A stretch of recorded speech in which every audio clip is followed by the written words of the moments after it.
ആശതന്നറമെല്ലെ നീ തുറന്നാലോ ആയിരം കല്ലുള്ള മണിമാല കാണാം. ആശതന്നറമെല്ലെ നീ തുറന്നാലോ ആയിരം കല്ലുള്ള മണിമാല കാണാം.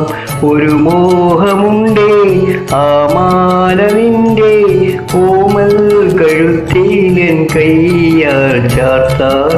മധുരപ്പതിനേഴുകാരി എൻ്റെ മധുരപ്പതിനേഴുകാരി. ഹൃദയത്തറവാടിൻ ഭാഗത്തിലെത്തിയ മധുരപ്പതിനേഴുകാരി. മധുരപ്പതിനേഴുകാരി എൻ്റെ മധുരപ്പതിനേഴുകാരി.